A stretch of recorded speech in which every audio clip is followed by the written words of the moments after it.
Assalamu alaikum. This video will talk about how to apply for the visa issuance form for Hajj, step by step.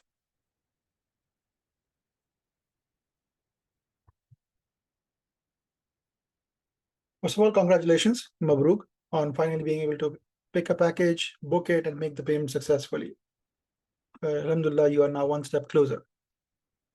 What you want to do is go to My Bookings in Nusuk and confirm the status. Your status should show booking is paid. So this confirms that one, you have a booking, second, your booking payment was successful. And once you're now at this step, that's when you know that you are now ready to apply for the visa form. Until you have a successful booking and your payment is complete, you wouldn't be able to go on to the next step. So the way you do that is, when you log into Nusuk, you will have an option for now filling a questionnaire.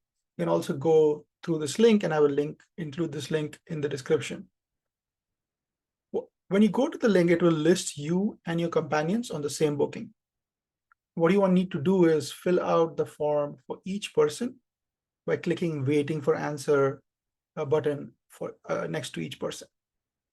So this is a sample screenshot. Let's say you have two people in your party, and for each one, it will show waiting for answer. So you want to click for each one of them and fill out the details. So as you start filling out the form, you'll notice there's a bunch of questions out there.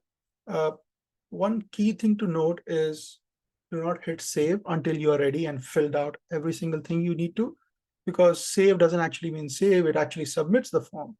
So if you submit it earlier, you will not be able to change later. So make sure you have reviewed everything you are trying to put in and it's all accurate before you hit save. There are about 31 questions there.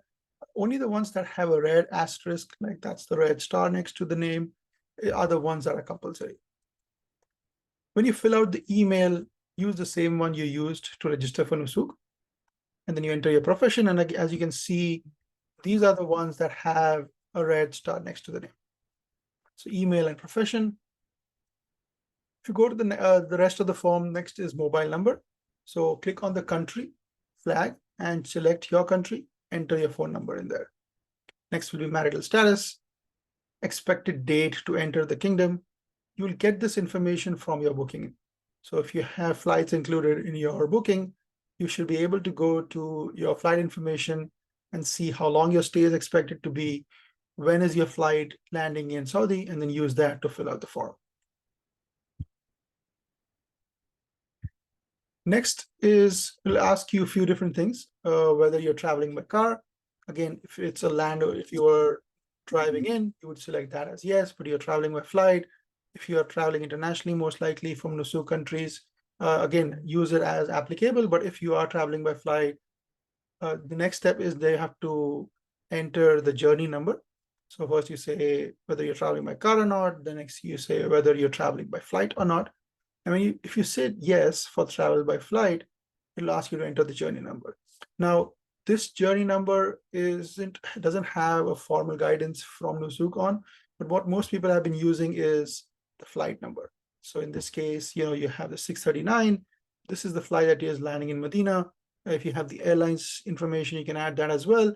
So it's and then enter that as your journey number.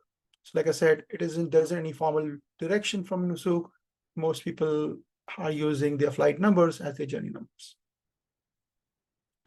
As you go further, there's a bunch of other questions, mostly yes or no questions. So do I answer appropriately and accurately?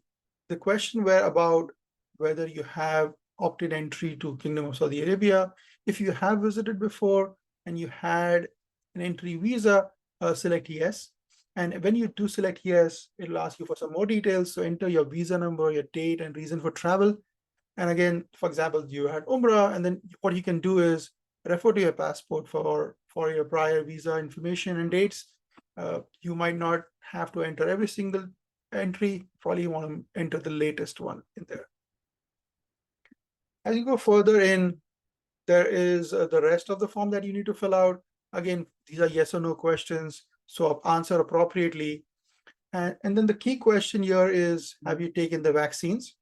So enter yes as applicable, and you should have taken the vaccines if you do want to go for Hajj. There are some mandatory vaccines here. One is the meningitis, ACWI, and then COVID-19. Now, you do not need to submit and upload the vaccine information right now, but you will need them. And then further in the form, you will also be checking a box, which will talk about that you will be furnishing that information and your records for vaccine as needed. So make sure that you have that information, enter the information out there. Next step is other nationalities. So if you have answer appropriately, if you have citizenship of another country, enter that as well. If you have a relative residing in Saudi Arabia, include that. And then also talk about any other countries that you visited the last 6 months. So now when you say, if you have done any international trips other than your country of residence, you will only enter your past trips. Doesn't seem to be an option for Saudi. So if you have recently come back from Umrah, you might not be able to enter those information in there. Then you want to undertake the checkbox that I undertake to furnish the vaccination certificate whenever needed. Again, this is what you will need to carry with you. So make sure you carry your vaccination records when you do travel for Hajj. Review everything is okay, and then click save. Like we said, saving actually submits it. So make sure it's all accurate before you submit. If you do get an error, which some people have reported as getting, they get errors when they're trying to submit it, make sure to close the message, and then the information should still be out there. So try saving again. And when you have submitted successfully, you should basically get a pop-up saying that the information has been submitted to MOFA, which is the Ministry of Foreign Affairs. So once you hit save, go back to the questionnaire. And once you get there, everyone in your companion booking list should have an answer next to their name. You cannot see or edit responses. So that's why you have to be very careful before you submit and save. Now you will be in the step 6 of the 7 stages of the process. Step 7 is when you get the visa issued, you will now be able to view the Hajj e-visa. So this is how it will look like.